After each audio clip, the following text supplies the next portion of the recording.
दोस्तों, मेरा नाम है कुमकुम बिनवाल। इन्हें आप जानते होंगे दोस्तों, प्रकाश राज। शुरुआत में प्रकाश राज की पहचान दक्षिण भारत की फिल्मों से है, लेकिन अब प्रकाश राज को हिंदी पट्टी के दर्शक भी बखूबी समझते हैं, जानते हैं, क्योंकि हाल के सालों में प्रकाश राज ने कई बड़ी हिंदी फिल्मों में खासतौर पर विलन की भूमिका अपनाई थी और वो फिल्में हिट भी हुई थी।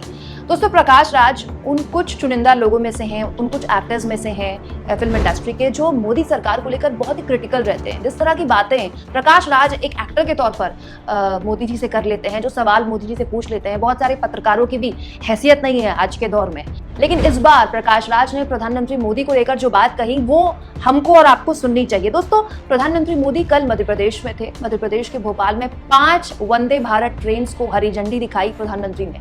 वंदे भारत आप जानते हैं प्रधानमंत्री का ड्रीम प्रोजेक्ट है, और एक वंदे भारत ट्रेन को या तो पीएम वीडियो कॉन्फ्रेंसिंग के जरिए हरी झंडी दिखाते हैं या फिर खुद वहां जाकर हरी झंडी दिखाते हैं। पूरा इवेंट आयोजित किया जाता है ताकि ये दिखाने की, ये जतलाने की कोशिश की जाए कि ट्रेन का, भारतीय रेल का कैसे इंफ्रास्ट्रक्चर बदल दिया मोदी सरकार ने। और इसी को लेकर मध्य प्रदेश, क्योंकि खास फोकस है बीजेपी का, आप जानते हैं मध्य प्रदेश में नवंबर में चुनाव होने हैं, और मध्य प्रदेश में बीजेपी का जो इंजन है ना, उसमें थोड़ी दिक्कत आ रही है। राजनीतिक पंडित तो यहाँ तक अटकलबाजी कर रहे हैं, अटकलें लगा रहे हैं कि मध्य प्रदेश में बीजेपी उन्हीं दिक्कतों से जूझ रही है जो दिक्कत उसके सामने कर्नाटक में आई थी। तो मध्य प्रदेश में बीजेपी की हालत उतनी अच्छी नहीं है जितने चैनल वाले बताते हैं। इसीलिए मोदी जी का या पूरी की पूरी बीजेपी का फोकस इस वक्त मध्य प्रदेश है। इसीलिए मध्य प्रदेश में 5 वंदे भारत को हरी झंडी दिखाने के लिए पीएम खुद वहां पर गए थे, जिसके जवाब में, जिस खबर को ट्वीट करते हुए देखिए प्रकाश राज ने क्या कहा।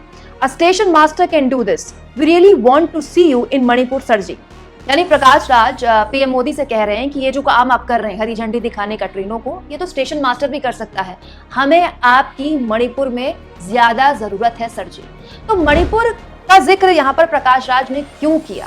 दोस्तों, मणिपुर को लेकर पिछले कई दिनों से, या फिर कह लें कि 50 दिन से ज्यादा का वक्त हो गया है, जब विपक्ष ही नहीं, अब तमाम सामाजिक संगठन, मणिपुर की सरकार, मणिपुर के लोग पीएम मोदी से सवाल पूछ रहे हैं। प्रधानमंत्री मोदी ने जब अपनी अमेरिका और इजिप्ट यात्रा खत्म करके भारत में वापसी की थी, और जैसे ही उन्होंने भारत में कदम रखा था, तो बीजेपी के राष्ट्रीय अध्यक्ष जेपी नड्डा से उन्होंने पूछा था भारत में क्या चल रहा है।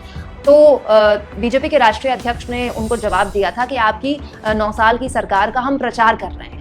तो क्या ही यही है जो भारत में चल रहा है? क्या प्रधानमंत्री मोदी को अंदाजा नहीं कि मणिपुर भारत का एक राज्य जहां 50 दिन से ज्यादा हालात खराब हैं, 100 से ज्यादा लोगों की जान जा चुकी है, 50,000 के आसपास संख्या बताई जा रही है, जो लोग अपने राज्य में विस्थापित हो गए हैं, जो लोग कैंपों में रह रहे हैं, लाखों की संपत्ति को नुकसान पहुंच चुका है। इस पूरे मुद्दे को लेकर आखिरकार जब ऑल पार्टी मीटिंग बुलाई भी गई, तो भी उसमें प्रधानमंत्री मोदी नहीं थे। यानी कि इतने इंपॉर्टेंट मुद्दे पर प्रधानमंत्री मोदी की गैर मौजूदगी में ऑल पार्टी मीटिंग बुलाई गई। प्रधानमंत्री मोदी को लेकर मणिपुर में इतना गुस्सा है कि मन की बात सुनते हुए लोगों ने देखिए किस तरह से रेडियो को पटक कर तोड़ दिया। तो पीएम से लगातार न केवल विपक्ष बल्कि खुद बीजेपी के लोग ये कह रहे हैं कि आप हमारी सुनिए। बीजेपी के 8 एमएलए पीएमओ को लिखित में दे चुके हैं कि मणिपुर की डबल इंजन सरकार राज्य के लोगों के बीच, आवाम के लोगों के बीच अपना विश्वास खो चुकी है।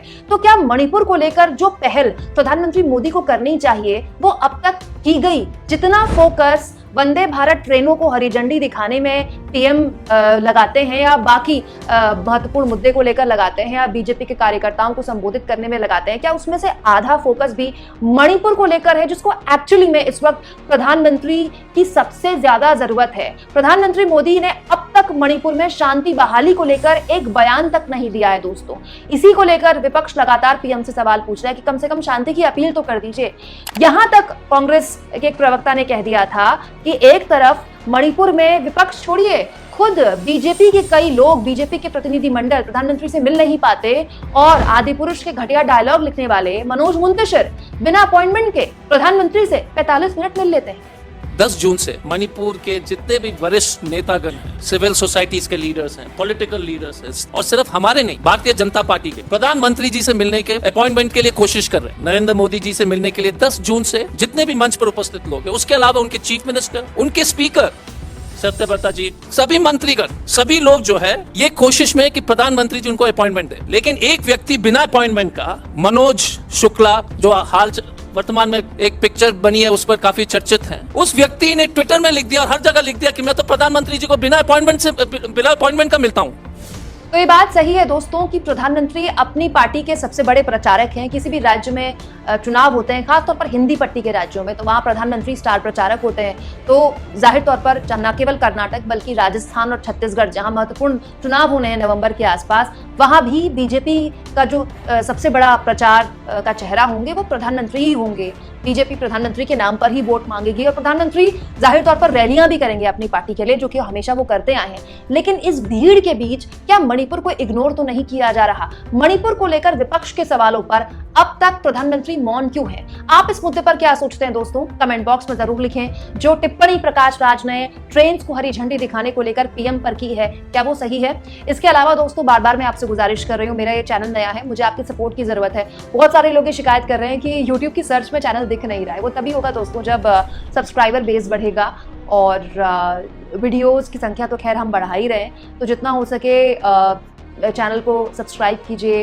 इसके अलावा अपने दोस्तों को, अपने रिश्तेदारों को जो कि फ्री जर्नलिज्म को सपोर्ट करते हैं, मेरा ये लिंक शेयर कीजिए। जितनी जल्दी चैनल खड़ा होगा उतनी तेज़ी से मेरी फ्री जर्नलिज्म की आवाज़, मेरी ये पत्रकारिता बड़े स्तर पर लोगों तक पहुंच पाएगी। शुक्रिया।